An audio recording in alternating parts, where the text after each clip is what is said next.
Hello, everyone, and welcome to the Best English Podcast. I'm your host, Sophia, and I am so happy you've decided to spend some time with me today. Whether you're commuting to work, taking a walk, or just relaxing at home, I'm here to help you take your English to the next level. We are on a journey together. A journey to not just learn English, but to feel it, to live it, and to speak it with the kind of confidence you've always dreamed of. Today, we're going to talk about something that might be holding you back. A habit that so many English learners have. A habit that acts like an invisible wall between you and fluency. We are going to talk about translation. Yes, that constant process of taking words from your native language, mentally translating them into English, and then speaking them. It seems logical, right? It's how we start learning. But I'm here to tell you that to become truly fluent, to speak English naturally and effortlessly, you need to stop translating and start thinking in English. And I promise you, by the end of this episode, you will have the tools and the mindset to begin that transformation. This isn't just about learning a new technique. It's about changing your relationship with the English language. Let me tell you a story about a woman named Elena. Elena was from Spain, and she was a brilliant architect. In her native Spanish, she was witty, intelligent, and articulate. She could describe complex designs with passion and precision. She moved to London for a fantastic job opportunity, and she was excited, but also terrified. Her English was good, on paper. She had studied for years, passed all her exams with high marks. But when she was in a meeting, trying to explain her ideas, something strange happened. The words wouldn't come out right. She would start a sentence, then pause for a long, awkward moment. Inside her mind, a frantic conversation was happening. She was thinking in Spanish. Necesito explicar que la estructura requiere un soporte de acero. Then she would begin the process of translating each word. I need to explain that the structure requires a support of steel. By the time she pieced the sentence together, it sounded clunky and slow. The natural flow was gone. Her colleagues would look at her patiently, but she could see the conversation moving on without her. She felt like she was trapped behind a glass wall, able to see and understand everything, but unable to participate fully. The vibrant, intelligent Elena that her friends and family knew was hidden behind a slow, robotic translator. This experience is so common. I wonder if it feels familiar to you. That feeling of knowing exactly what you want to say in your native language, but finding a huge gap when you try to express it in English. This is the translation trap, and today we are going to learn how to escape it. The first step in solving any problem is understanding why it happens. Why do we translate? It's simple, really. It's a safety net. Our native language is our home base. It's where we are comfortable and confident. When we start learning English, we use our native language as a bridge. We connect every new English word to a word we already know. Dog means perro or chin or hund. This is a necessary first step. It helps us build our initial vocabulary. But as we progress, this bridge can become a crutch, something we rely on too much, preventing our legs, our English-speaking abilities, from getting stronger. We continue to see English through the lens of our native language, instead of experiencing it directly. It's like trying to experience a beautiful painting by reading a description of it, instead of just looking at it with your own eyes. The description might be accurate, but it will never capture the real feeling, the colors, the emotions of the original artwork. English is the same. It has its own rhythm, its own structure, its own music. When you translate, You're trying to force English into the grammatical and structural rules of your own language, and it just doesn't fit perfectly. Think about the consequences of this habit. The most obvious one is speed. Translating is a two-step process. Think in your native language, then convert to English. A native speaker or a fluent non-native speaker has a one-step process. They just think and speak in English. Imagine you're in a fast-paced conversation with a group of friends. Someone tells a joke. By the time you've translated the joke, understood the punchline, thought of a funny reply in your language, and translated it back into English, the moment has passed. The conversation has moved on. You're left feeling slow and left out, not because you don't understand, but because your mental process is taking a detour. This constant delay is exhausting and can seriously damage your confidence. It's the reason why you might feel tired after speaking English for a long time. Your brain is doing double the work. Then there's the problem of accuracy and naturalness. Languages are not just sets of words that can be swapped one for one.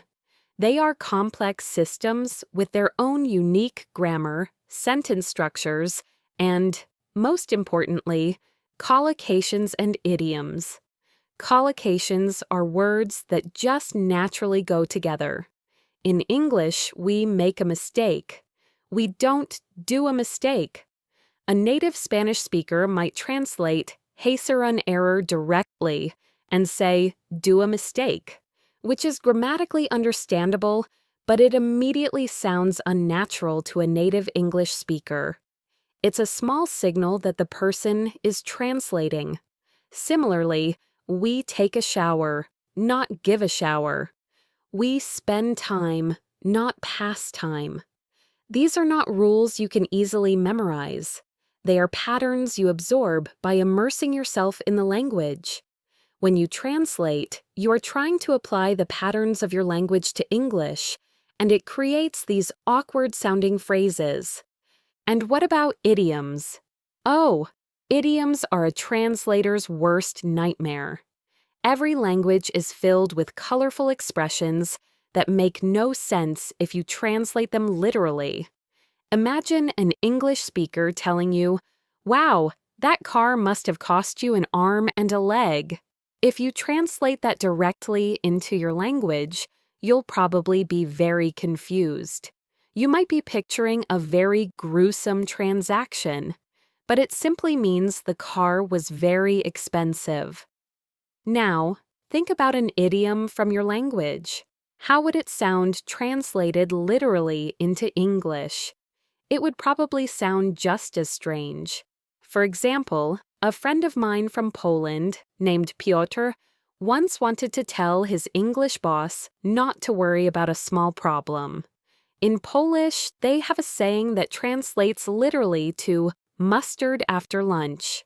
He told his boss, "Don't worry, it's just mustard after lunch." His boss just stared at him, completely baffled. Piotr was trying to express the English idea of, "It's no use crying over spilled milk," meaning there's no point in being upset about something that has already happened and cannot be changed. Because he was translating directly, his message was completely lost, and it created a moment of confusion instead of reassurance. These are the little moments that constantly remind you that you are an outsider looking in, rather than an insider participating in the conversation. So, the translation habit slows you down, makes your speech sound unnatural, and leads to confusing errors. It keeps you mentally tethered to your native language, preventing you from ever feeling truly at home in English. So, what is the solution? The solution is as simple to say as it is challenging to do. We must learn to think in English. Now, when I say think in English, I don't want you to panic. I'm not suggesting that from this moment on, you must force every single thought to be in English. That's impossible and would be incredibly stressful. This is a gradual process. It's a skill you build over time, like strengthening a muscle. You start with small, simple exercises and slowly build up to more complex ones. The goal is to create a direct link between a thought, an idea, or an object, and the English words for it, completely bypassing your native language. You see a tree, and instead of seeing it, thinking arble, and then translating to tree. You want to get to the point where you see it, and the word tree just appears in your mind naturally. You are creating a new, direct pathway in your brain. So, how do we begin? We start small, incredibly small. We begin with single words. This is the first and most fundamental practice. I want you to try this today. As soon as this podcast is over, look around you, wherever you are, your room, your car, the park. Pick an object. Let's say you're in your kitchen. You see a cup. I want you to look at the cup and say the word cup in your mind. Not your native word for it, just cup.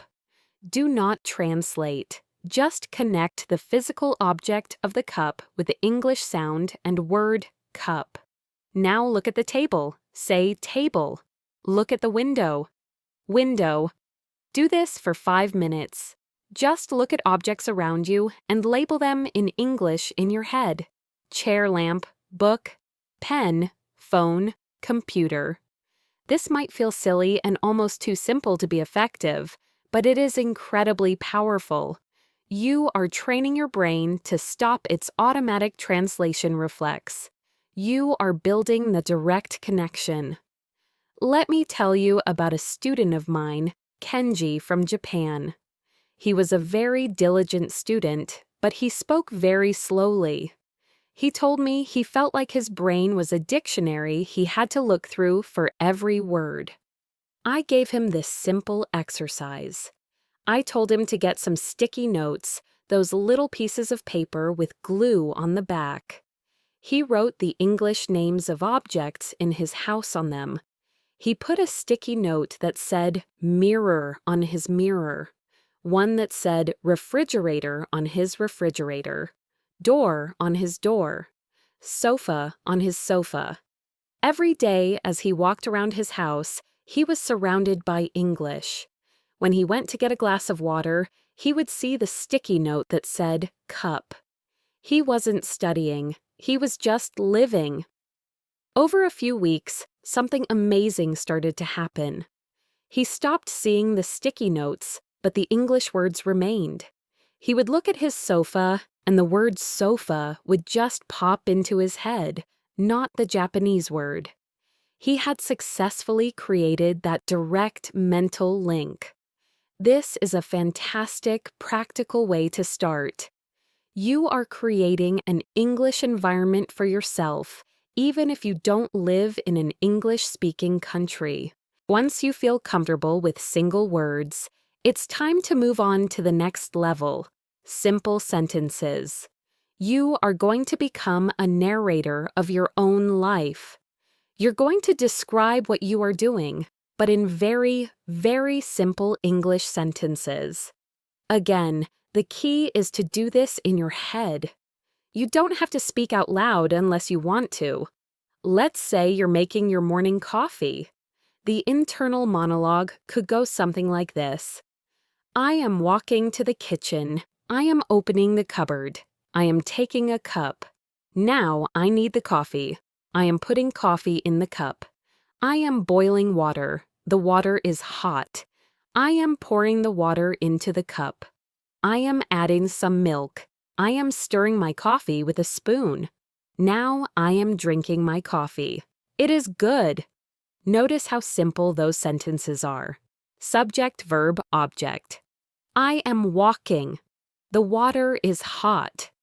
We are not trying to write a beautiful novel here.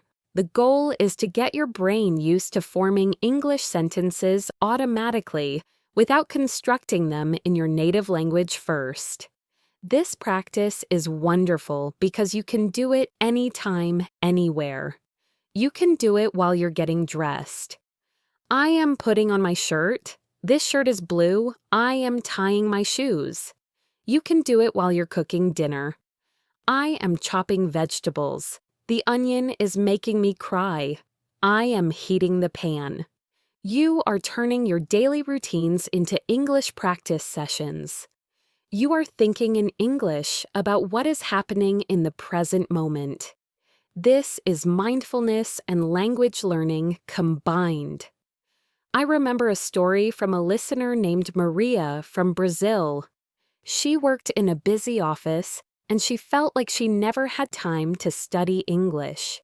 She started using this technique during her commute. She would sit on the bus and describe what she saw just to herself in her mind. I see a tall building. A woman is walking her dog.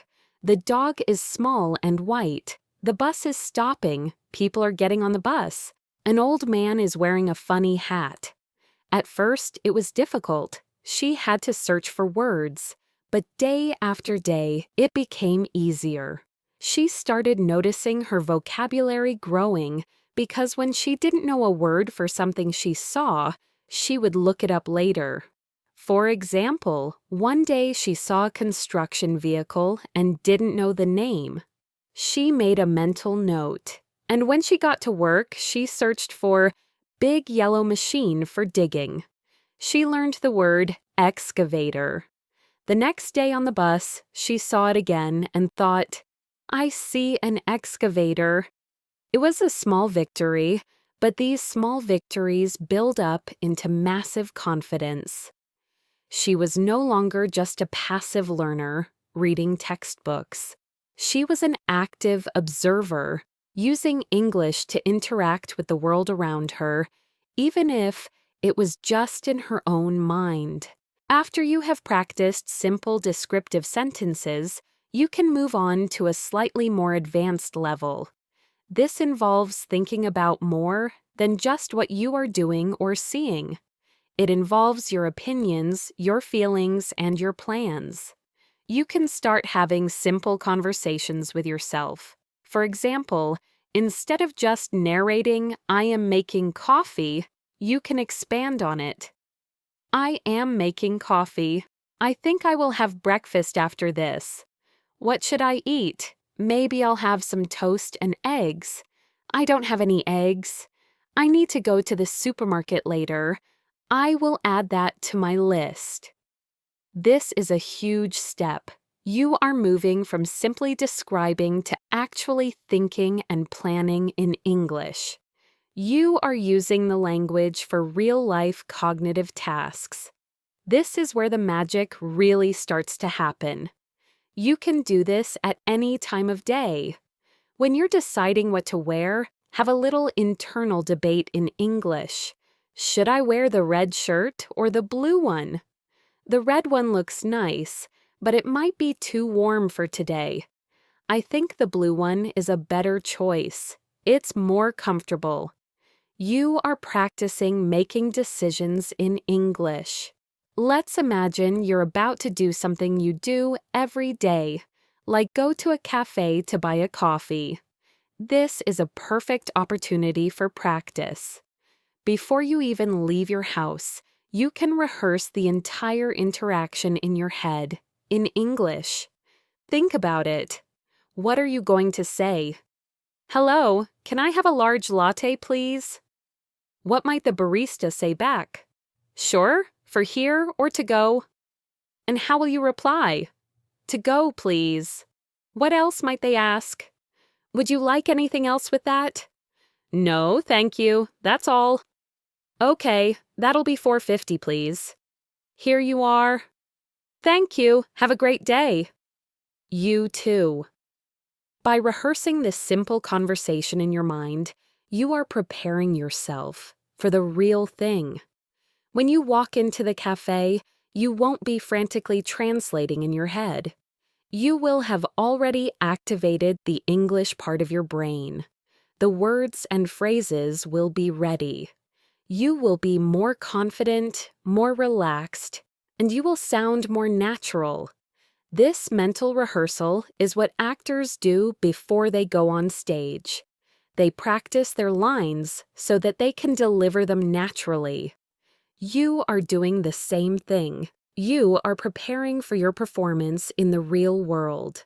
This technique reduces anxiety and makes speaking English in real situations much, much easier. Now, all of these techniques, labeling objects, narrating your day, having internal conversations, are things you do by yourself. But a huge part of language is immersion. It's about listening and absorbing the natural flow of the language. This is where resources like podcasts, like this one, movies and TV shows come in. But there's a specific way to use them if your goal is to stop translating. Many learners watch movies with subtitles in their native language. This is another safety net. But while it might help you understand the plot, it is actively reinforcing your translation habit. Your brain sees the English words, but it immediately defaults to reading in your native language. You are not truly listening. You are reading. So here is my challenge to you. The next time you watch an English movie or TV show, try watching it with English subtitles. Not subtitles in your language. English subtitles. This way, you are connecting the spoken English words with the written English words. You are staying within the English world. Your brain is forced to try to understand from context. At first, it will be hard. You will miss things. You might only understand 60% or 70% of the conversation. That is perfectly okay. The goal here isn't 100% comprehension. The goal is to train your ear and your brain to get comfortable with not knowing every single word, and to pick up the meaning from the context, the tone of voice, and the actions on screen. This is a critical skill for real-life conversations, because you will not always understand every word someone says to you. Let me share a story about a man named Carlos from Mexico.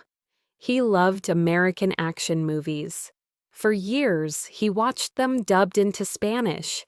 Then he started watching them in English, but with Spanish subtitles.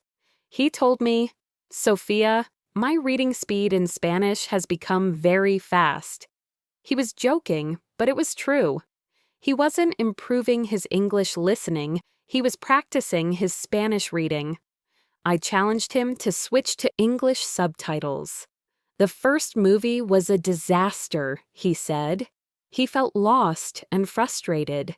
He wanted to switch back. But he persisted. He chose a movie he had already seen, so he knew the story. This was a great strategy. It took the pressure off of following a complex plot, and he could focus on the language. He started noticing things he never had before. How the actors used slang, how their intonation changed when they were angry or happy. After a few weeks of watching with English subtitles, he took the next step. He turned the subtitles off completely. It was just him and the spoken English, and he found that he could still follow the story. He was starting to think in English. He was no longer just a spectator reading translations. He was an active listener, immersed in the language. The same principle applies to listening to podcasts or music. Try to just listen. Don't have a transcript ready to read along. Don't immediately look up every word you don't know. Just let the sounds of English wash over you. Absorb the rhythm, the intonation, the melody of the language. Your brain is a powerful pattern-finding machine. Even when you are not consciously trying, it is picking up grammatical structures and vocabulary. By immersing yourself in the sounds of English without the crutch of translation, you are allowing your brain to do what it does best, learn naturally. Of course, There will be times when you get stuck. You'll be having a conversation in your head or even with another person, and you won't be able to find the right English word. This is a critical moment. The old habit, the translation habit, will tell you to immediately think of the word in your native language and then try to translate it. I want you to resist this urge. Instead of reaching for a translator, I want you to try to think around the word. Try to describe it using the English words you already know. This is a skill called circumlocution, and it is what even native speakers do when they can't remember a word. It's a superpower for language learners. Let's practice this together. Imagine you want to talk about your nephew, but you suddenly forget the word nephew. Your old brain might panic and search for the translation. Your new, thinking in English brain will do this instead. You will think, okay, how can I describe this person? You could say, my sister's son, or the son of my brother, or my brother's child, the boy. All of these are perfectly correct and will be understood. You have successfully communicated your idea without ever leaving the English language. You stayed in the English bubble. Let's try another one.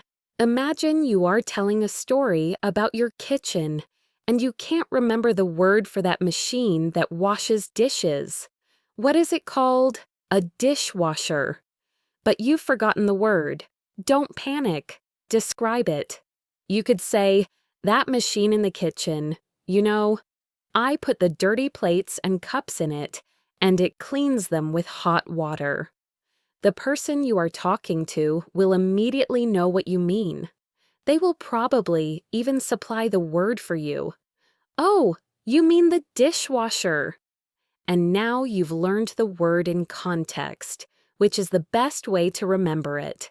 By practicing this technique of describing words you don't know, you build confidence and resourcefulness. You realize that you don't need to know every single word to communicate effectively. You learn to be creative with the language you have. This is a huge step towards fluency. Now, let's push this idea of immersion even further. The techniques we've discussed so far are fantastic, but they are often things you do for a few minutes at a time. The ultimate goal is to create an environment where thinking in English becomes the default, the easy option. We want to build an English bubble that you can live in no matter where you are in the world. So, how do we do that? We have to be strategic about the information we consume every single day. Think about your phone. It's probably the first thing you look at in the morning and the last thing you see at night. How much of your day is spent looking at that little screen? For most of us, it's a lot. What if we turned that screen time into a powerful, passive English lesson? Here's a simple but transformative action. Change the language settings on your phone to English. Yes, the entire operating system. At first, it will feel strange. You will have to think for a moment to find the settings or open your messages. But within a few days, it will become normal. You will learn the English words for settings, contacts, voicemail, wallpaper, without even trying. Every notification, every menu, every button will reinforce your English vocabulary. This one small change creates dozens, if not hundreds, of English touchpoints throughout your day. And it doesn't stop with your phone. Change the language on your social media accounts. Follow accounts that post in English. If you love cooking, follow English-speaking chefs on Instagram. If you love football, follow English news outlets that cover your favorite team. Your social media feed, which you probably scroll through mindlessly, can become a personalized English reader, filled with topics you are genuinely interested in. This is key. The learning must be enjoyable. A listener named Fatima from Egypt told me she did this. She loves gardening. She changed her phone to English and started following famous gardeners from the UK and the US. She learned words like soil, pruning, seedlings, and fertilizer not from a textbook, but from beautiful pictures and short, interesting posts. She was learning naturally because she was passionate about the subject. Let's talk about entertainment. What do you do to relax? Do you listen to music, watch videos online, listen to podcasts? This is a golden opportunity for immersion. Create an English-only playlist. Find artists you like who sing in English. It doesn't matter if you don't understand all the lyrics at first. Just listen to the sound, the melody, the rhythm. Music is an amazing tool for language learning because it's repetitive. You'll hear the chorus again and again, and the words will start to stick in your mind.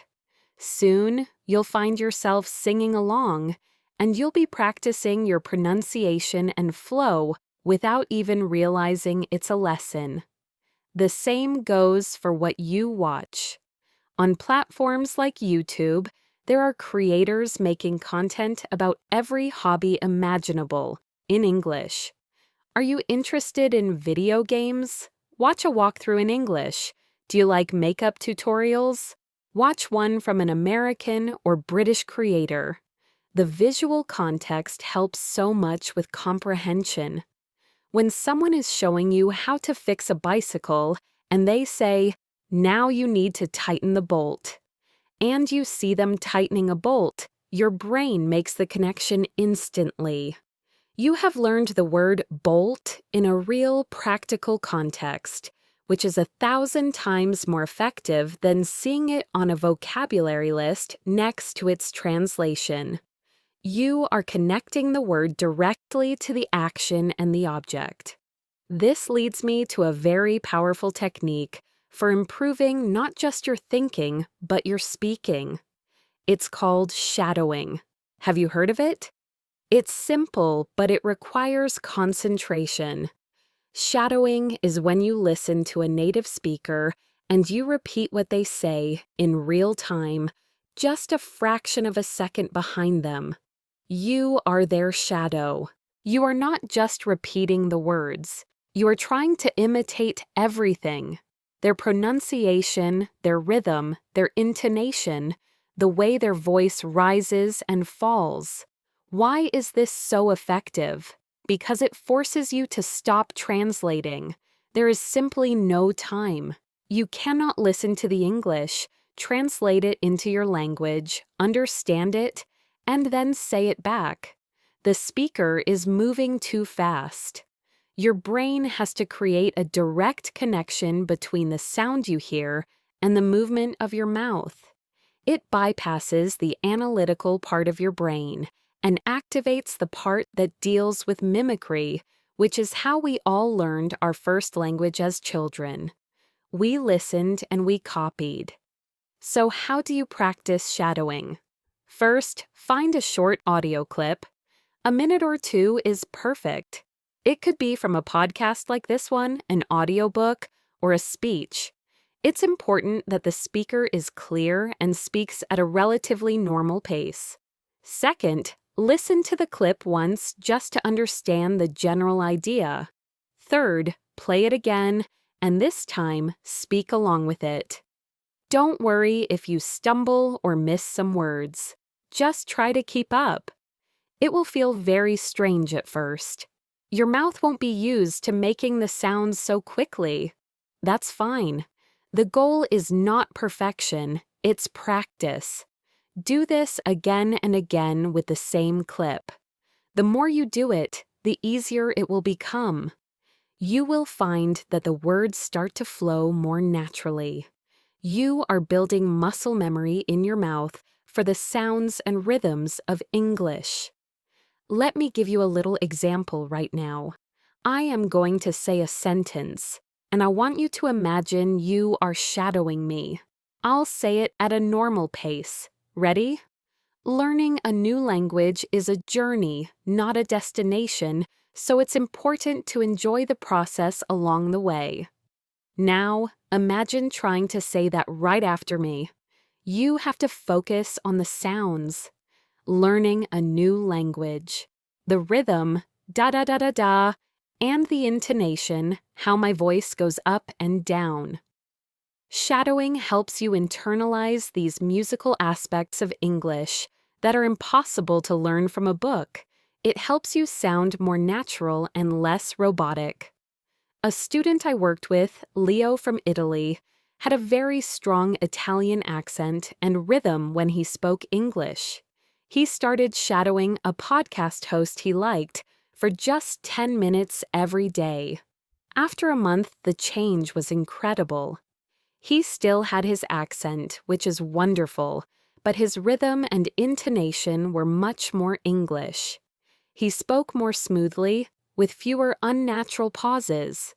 He said that for the first time, he felt like the English words were his, not just words he was borrowing. Now, let's address a big, scary monster that lives in the minds of many language learners: the fear of making mistakes. This fear is one of the main reasons we cling to translation. Translating feels safe. We can construct the sentence perfectly in our head before we say it. Thinking directly in English feels risky. What if I use the wrong word? What if my grammar is wrong? What if people laugh at me? This fear can cause us to freeze up in conversations. We have so much to say, but the fear paralyzes us. Let me tell you something very important. Mistakes are not your enemy. Mistakes are your teachers. Every single mistake you make in English is an opportunity to learn. It's a sign that you are pushing yourself. You are trying new things. You are growing. No one, and I mean no one, has ever learned a language without making thousands of mistakes. Native English speakers make mistakes all the time. We use the wrong word. We start a sentence and forget how to finish it. We use incorrect grammar. It's a natural part of communication. So, we need to change our mindset. We need to see mistakes as proof of progress, not as failures. How can we do this? One way is to develop what some people call a language persona. This is a fun psychological trick. When you're speaking your native language, you are you. You have a certain personality, and you might be shy or worried about what people think. But when you switch to English, you can pretend to be a slightly different character. Your English persona can be more confident, more outgoing, more playful, and not so worried about being perfect. This might sound a bit silly, but it can be incredibly liberating. It creates a little bit of mental distance. If your English persona makes a mistake, it doesn't feel like a deep personal failure. It's just part of the character. This can free you up to experiment and take risks with the language. Think about a man I knew named Sang-woo from South Korea. He was very quiet and reserved. In Korean, he was very careful with his words.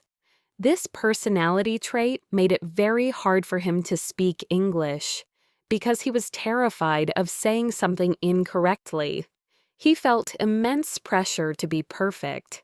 I suggested he create an English name for himself, Sam, and a persona to go with it. Sam was a friendly, easygoing guy who wasn't afraid to try. When he was in his English class, he wasn't Sang-woo, the careful perfectionist. He was Sam, the brave explorer. And it worked. Sam would ask questions, try to make jokes, and join conversations. He made plenty of mistakes, but he just laughed them off. By creating this persona, Sang-woo gave himself permission to be imperfect, and his speaking skills improved dramatically.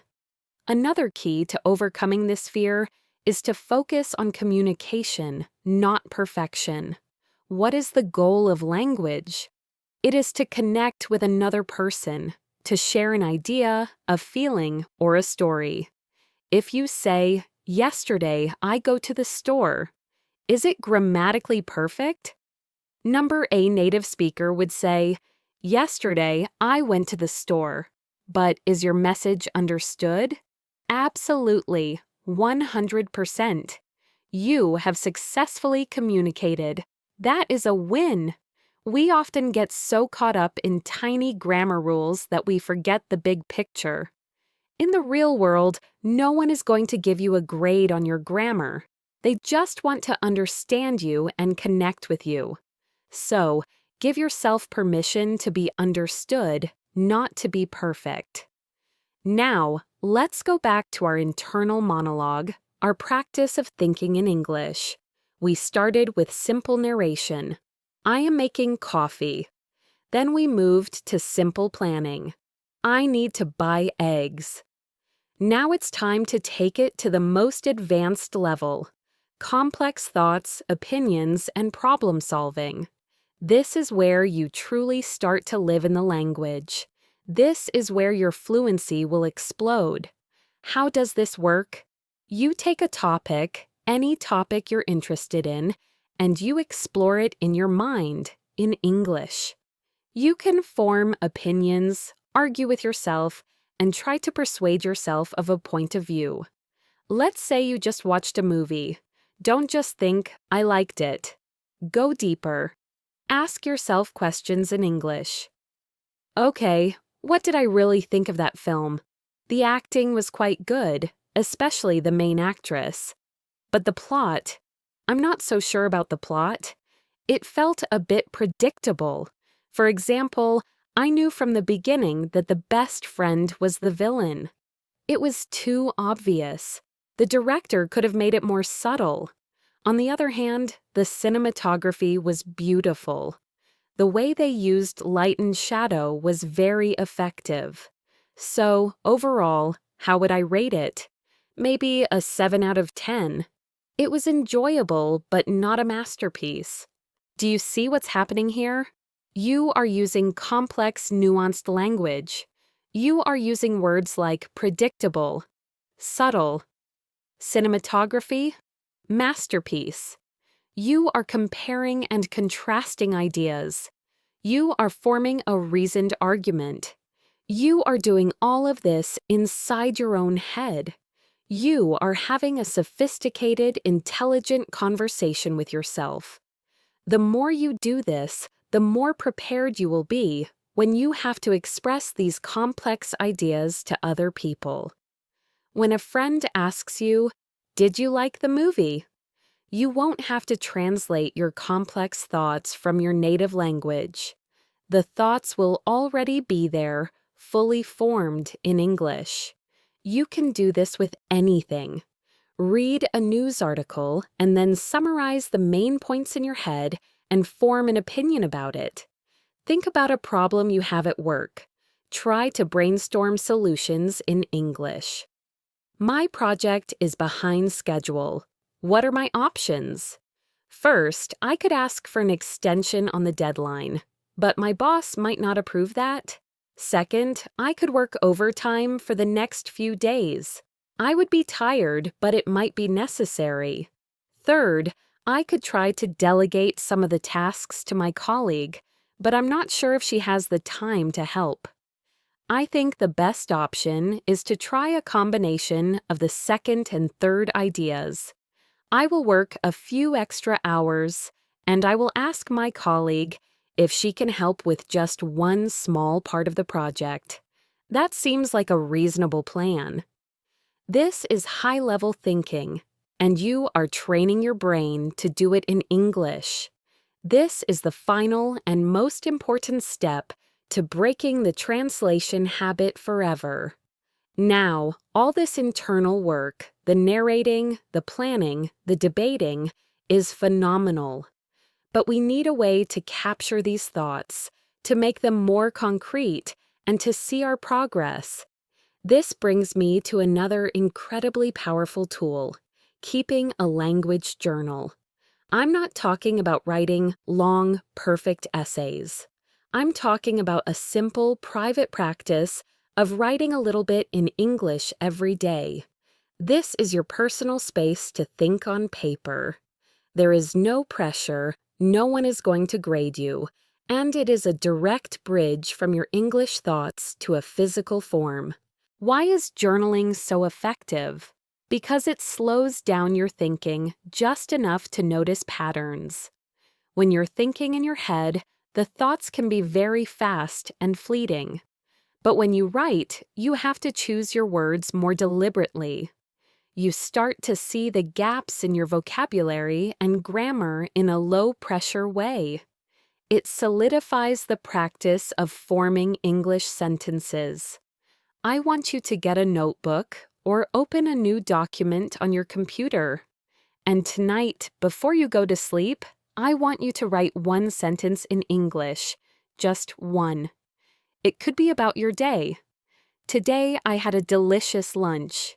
It could be about how you feel. I am feeling a little tired but happy. It could be a plan for tomorrow. Tomorrow, I need to call my friend. Just one sentence. That's it. It's a tiny commitment, so small that you can't make an excuse not to do it. A listener, Anna from Germany, started this practice. For the first week, she just wrote one sentence a day.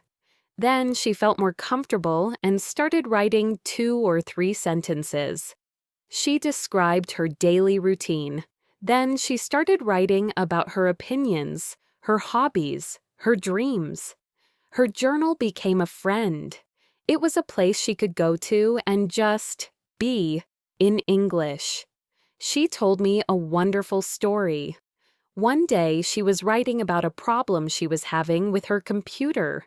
She didn't know the word for the little spinning icon that shows the computer is thinking. So, using the circumlocution skill we talked about, she wrote, "My computer is stuck, and I see the little circle that goes round and round." The next day, out of curiosity, she looked it up and learned the phrase spinning pinwheel or loading icon. By writing down her description, she identified a vocabulary gap and then filled it.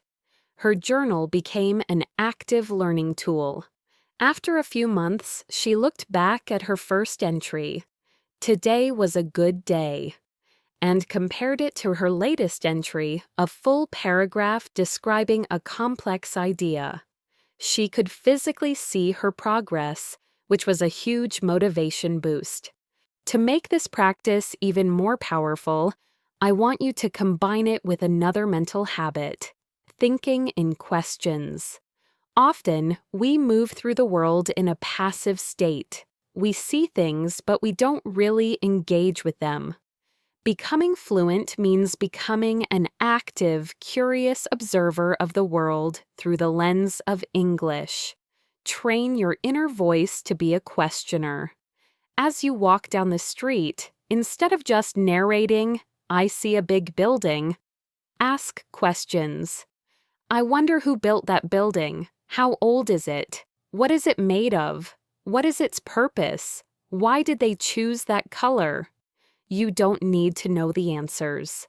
The goal is to practice forming questions in English. This is a vital skill for conversation. By constantly asking what, why, how, and I wonder. Swing, you are turning the entire world into your classroom. You are engaging your curiosity, which is the engine of learning. When you see a word you don't know on a sign, your first thought will become, what does that word mean? Not just ignoring it.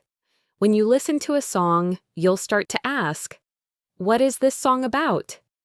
This habit of inquiry, of constant questioning, keeps your English brain switched on and actively looking for new information and new connections. It turns you from a passive recipient of language into an active participant. Imagine you are reading this podcast's description. A passive learner just reads the title. An active learner who thinks in questions might ask, "Okay, stop translating. Why is translating a problem? I thought it was a good thing. What does naturally mean in this context? What tips will Sophia give me?" This active curiosity prepares your brain to receive and retain the information much more effectively. So, be a detective in your own life. Question everything in English. Now, I want to address two other major traps that are closely related to the translation habit. They are the grammar trap and the vocabulary trap.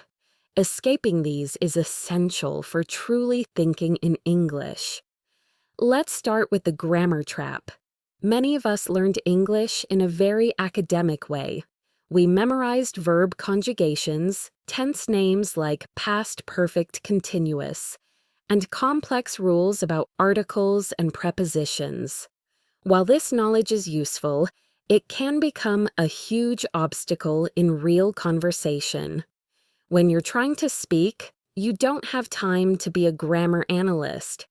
If you're pausing to think, "Okay, this is a hypothetical situation about the past, so I need to use the third conditional, which is if plus past perfect, and then would have plus the past participle," the conversation is over. This is just as slow and unnatural as translating. The solution is to shift from consciously applying rules to intuitively recognizing patterns. This is how you learned the grammar of your native language. As a child, you didn't study rules. You just listened to thousands of hours of speech, and your brain started to recognize what sounded right and what sounded wrong. We need to reactivate this powerful, natural learning mechanism for English. This happens when you immerse yourself. When you listen to podcasts, watch movies, and read books in English, you are exposing your brain to correct grammatical patterns over and over again. Let me tell you about Marco. Marco was an engineer from Brazil, a very logical and intelligent man who loved rules. He could explain any English grammar rule to you perfectly, but his speaking was slow and painful to listen to. He was constantly stopping and correcting himself. He was trapped in his own head, analyzing every sentence before he said it. His breakthrough came when he decided to stop studying grammar books for a month. Instead, he committed to listening to a 30-minute English podcast every single day during his commute. He chose a podcast about a topic he loved, the history of technology. At first, he felt anxious. He wanted to look up every rule he heard, but he resisted. He just listened. After a week, he started to notice things. He noticed how the host would often say things like, "If they hadn't invented the microchip, we wouldn't have smartphones today." He heard this if, had, would have pattern again and again. He wasn't thinking, the third conditional. He was just hearing the pattern in a meaningful context. After a couple of weeks, he was in a meeting at work, and a colleague asked him a hypothetical question about a past project. Without thinking, Marco replied, "Well, if we had started the project a month earlier, we would have avoided the holiday rush." The sentence just came out. It felt natural. It was correct. He hadn't analyzed it. His brain had absorbed the pattern from all his listening and produced it automatically when the situation was right. He had started to feel the grammar, not just analyze it. So, here is a practical exercise for you. The next time you are listening to English, become a pattern detective. Don't worry about the names of the tenses. Just notice the patterns. For example, listen for how people talk about their plans. You might hear, "I'm going to see a movie tonight." "She's planning to visit her family." "We're hoping to travel next year." The pattern is subject plus a verb like going to, planning to, hoping to plus the base verb.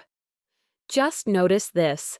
The more you notice these recurring patterns, the more they will become a natural part of your own speech. You will build an internal sense of what sounds right, which is far more powerful than a memorized rule book. Now, let's talk about the vocabulary trap. The traditional way we learn new words is with bilingual lists. English word on the left, native language word on the right. Evidence means prueba. Accomplish means lograr. What does this method do? It creates a direct, steel-strong link between the new English word and your native language.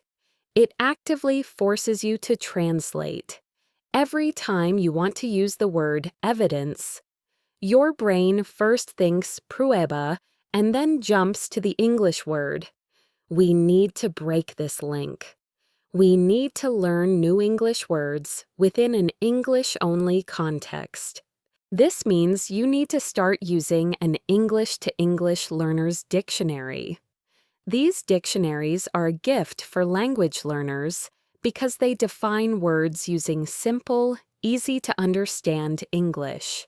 For instance, if you look up the word resilient, instead of seeing the one-word translation in your language, you will see a definition like able to become strong, healthy, or successful again after something bad happens. This is powerful for two reasons. First, you are staying in the English bubble. You are thinking in English to understand an English word. Second, you get a much deeper, more nuanced understanding of the word's meaning than a single word translation can ever provide. Let's follow the story of Isabelle, a university student from France who is studying for an important English proficiency exam. She was completely overwhelmed by long lists of vocabulary words she had to memorize. She spent hours trying to force these words into her brain using flashcards with French translations, but she kept forgetting them. She decided to try a new method. She focused on learning just 5 new words a day, but learning them deeply using the context method. Here was her process. She would read a short article in English and find a word she didn't know, for example, the word ambiguous. First, she would try to guess the meaning from the context of the sentence. The politician's statement was ambiguous, so nobody knew if he supported the new law or not. From this, she guessed it meant something like unclear. Next, she looked up ambiguous in her learner's dictionary. The definition said, able to be understood in more than one way, having more than one possible meaning. This confirmed her guess and gave her a clearer idea. Then, she would look at the example sentences in the dictionary. She paid attention to the collocations, what other words were used with it. She might see an ambiguous statement, an ambiguous ending, highly ambiguous. Finally, and this is the most important step, she would write 3 of her own sentences using the word ambiguous. And she would make them personal and true for her. She might write, "The instructions for my new furniture were ambiguous, so it was hard to build. I don't like movies with ambiguous endings. I want to know what happens. When I'm tired, my text messages can be a bit ambiguous." By doing this, Isabelle wasn't just memorizing a word. She was forming a relationship with it. She understood its meaning in simple English. She saw how it was used in patterns, and she connected it to her own life and experiences. The word became hers. This deep processing made the words stick in her memory. She learned fewer words each day, but she learned them 100 times better. This is how you build a vocabulary that you can actually use in conversation, a vocabulary that is already connected to your English-thinking brain. So I want you to try this. Let's learn a word together right now. The word is versatile. versatile. Versatile. The definition in a learner's dictionary might be something like able to do many different things or to be used in many different ways. For example, a versatile actor is one who can play many different types of characters: a hero, a villain, a comedian.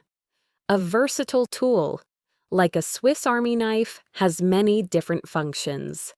A versatile piece of clothing, like a simple black jacket, can be worn on many different occasions.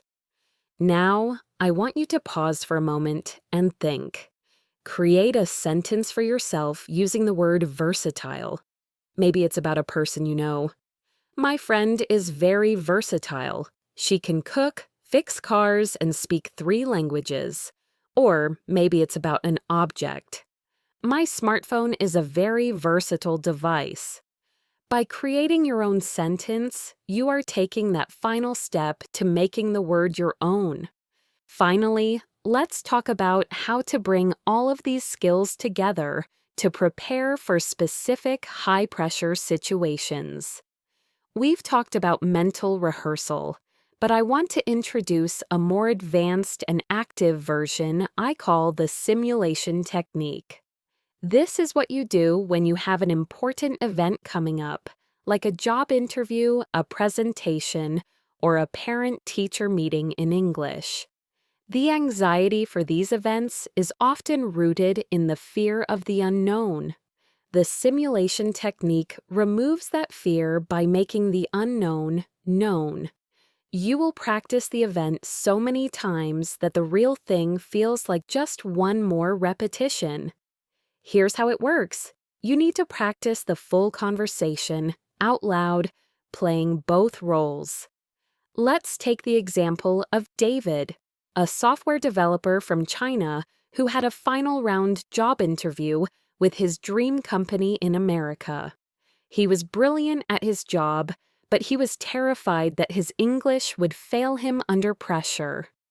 For 1 week before the interview, he used the simulation technique every evening for 30 minutes. First, he researched and wrote down about 20 of the most common interview questions for his field. Questions like, "Tell me about yourself." "What is your biggest weakness?" "Describe a challenging project you worked on." Then, he went into his room, stood in front of a mirror, and started the simulation. He would take a deep breath, smile, and play the part of the interviewer. He'd ask in a clear, professional voice, "Hello, David. Thank you for coming in today. To start, could you tell me a little bit about yourself?" Then, he would switch roles.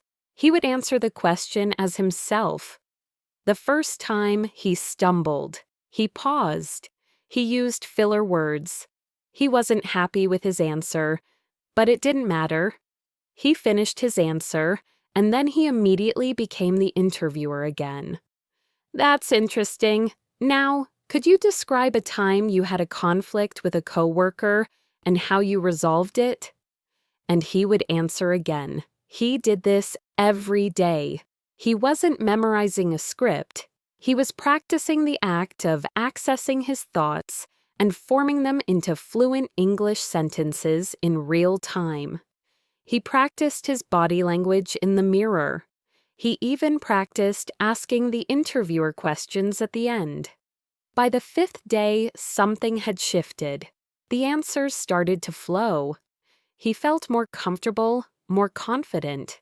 He had already answered the question about his biggest weakness 5 times. He knew the story he wanted to tell. He had found the right vocabulary.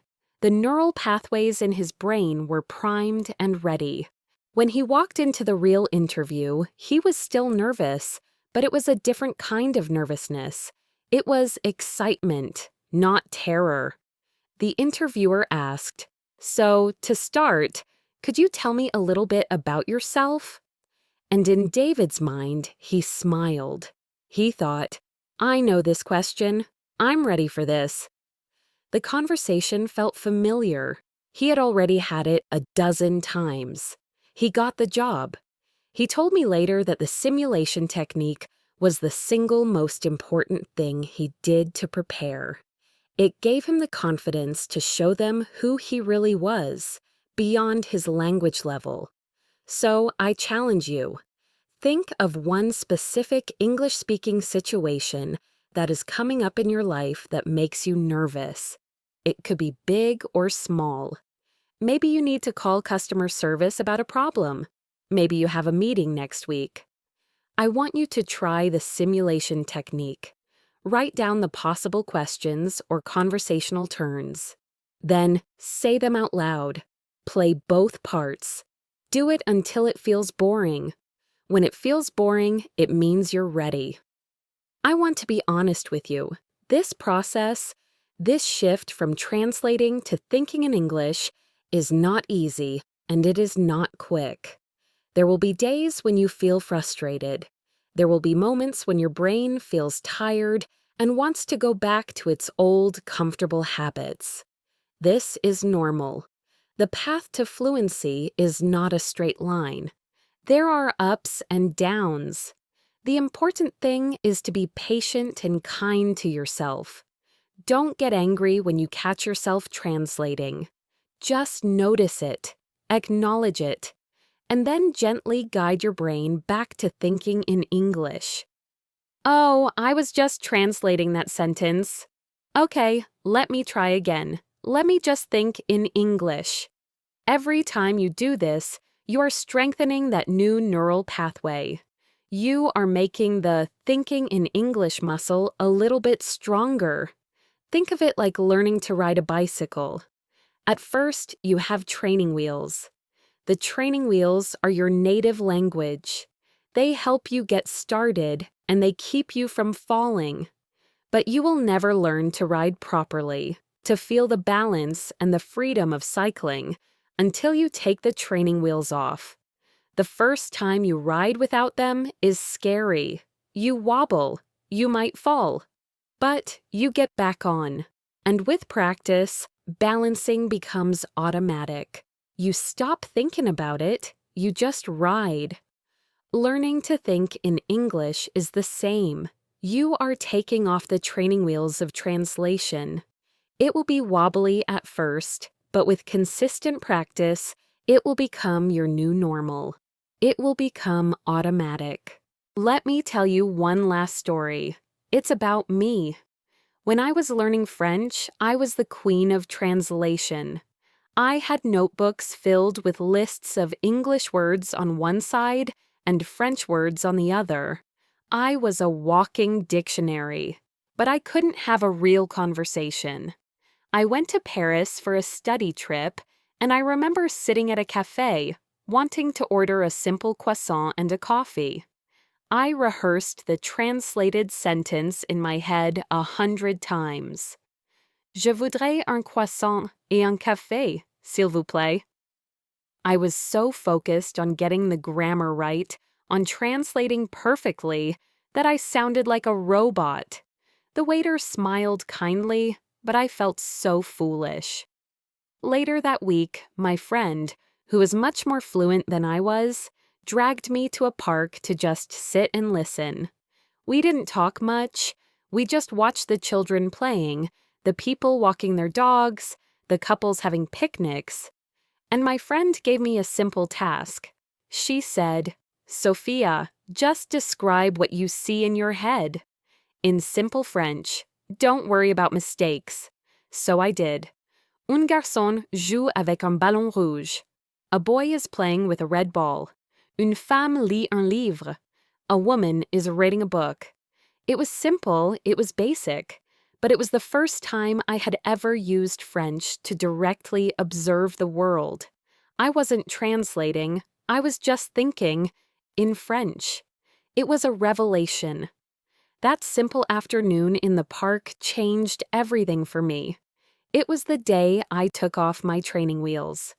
So, my dear listeners, this is your invitation. It's your invitation to take off your own training wheels. Start today. Start small. Look around you right now and label 3 things in English in your head. Tonight, when you're making dinner, narrate the process to yourself in simple English sentences. Tomorrow, on your way to work, describe the world outside your window and ask yourself questions about what you see. Change the language on your phone. Find a song to shadow. Pick a movie and watch it with English subtitles, and then watch it again with no subtitles at all. And tonight, start your English journal with just 1 sentence. Try learning 1 new word using the context method. And think about a situation you can simulate. Be patient, be persistent, and celebrate the small victories.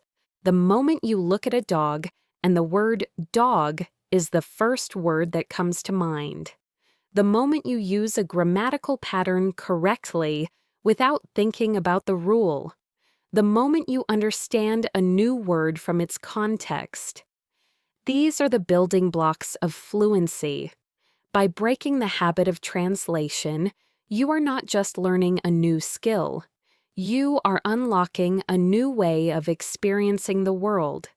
You are opening the door to a more confident, more natural, and more fluent you. You will begin to feel the rhythm of English, to understand its nuances, and to express your true personality without the filter of translation. You will stop being a visitor to the English language and start feeling like a resident. Your relationship with the language will transform from an academic subject you study into a living tool you use to think, feel, create, and connect. Thank you so much for joining me today on this very deep dive on the Best English podcast. I hope this episode has inspired you and given you the practical tools and the motivation you need to start your journey of thinking in English. Don't forget to practice. Start with the small exercises we talked about today. You can do it. I truly believe in you. And if you found this episode helpful and want to continue on this journey with me, please consider subscribing to our podcast so you never miss an episode.